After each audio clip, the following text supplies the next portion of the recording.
అక్కలు చెల్లెళ్ళు అన్నలు తమ్ముళ్ళు ఇవాళ 8 తారీఖు నేను ఇక్కడికి వచ్చే ముందు ఎర్రగడ్డ ముందు నాకు మా నాయకులు షేక్పేట వాళ్ళు ఫోన్ చేసిరు. అన్నా మా దగ్గర కాంగ్రెస్ వాళ్ళు ఓటుకు 5,000 వంచుతుండ్రు అన్నా అని ఫోన్ చేసిరు షేక్పేటలో. అట్లనా అన్న నేను. తర్వాత బోరబండోళ్ళు ఫోన్ చేసిరు. అన్నా మా దగ్గర 6,000 ఇస్తుర్రే అన్నారు. తర్వాత పక్కకు యూసుఫ్ కూడా క్యాండిడేట్ లోకల్ డివిజన్ అక్కడ 8,000 ఇస్తుండట. నేను ఒక్కటే మాట చెప్తున్నా మీ అందరికీ, మా ఎర్రగడ్డ డివిజన్ లో ఉండే ఆడబిడ్డలకు అన్నదమ్ములకు, కాంగ్రెస్ వాడు పైసలు ఇస్తే బరాబర్ తీసుకోండి, మంచిగా తీసుకోండి, సిగ్గుపడకుర్రి, అడుగుర్రి ఇంకా మంచిగా కాంగ్రెస్ వాళ్ళను.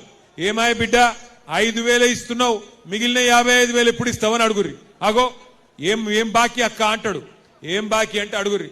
అవు కొడుక మీరు రేవంత్ రెడ్డి చెప్పిండు కదా డిసెంబర్ 2023 నుంచి 2,500 ఇస్తా అన్నాడు కదా, మరి 24 నెలలు అంటే 60,000 బాకీ ఉన్నావు కదా బిడ్డ, 5,000 ఇచ్చినావు, ఇంకా 55,000 ఇస్తే నీకు ఓటేస్తా, లేకపోతే మా కేసీఆర్ గారికే ఓటేస్తా అని చెప్పండి. అట్లాగే ఇంట్లో పెద్ద మనుషులు ఉంటారు, 1,000 రూపాయలు 2,000 రూపాయలు చేయలో పెడితే వాళ్ళకి చెప్పుర్రి, కొడుక ఇంకా 48,000 బాకీ ఉన్నావు, అది కూడా ఇయ్యి, కాంగ్రెస్ ఓటేస్తా అని చెప్పుర్రి. లేకపోతే ఓట్లతోని నోట్లతోని కొనుక్కొని సునీతమ్మను ఓడగొట్టాలని కోషిష్ చేస్తా ఉన్నారు. మాగంటి గోపీనాథ్ గారు మీకోసం సేవ చేసిన నాయకుడు, ముఖ్యంగా ఆడబిడ్డల కోసం ఎప్పుడు అండగా నిలబడ్డ నాయకుడు.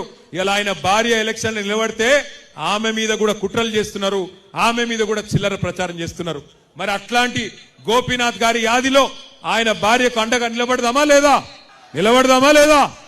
మా ఆడబిడ్డలు చెప్పాలా, గోపన్న భార్యకు అండగా నిలబడదామా, గట్టిగా నిలబడదామా, లేక మళ్ళొక్కసారి కాంగ్రెస్ చేతిలో మోసపోతారా? మీ ఇష్టం.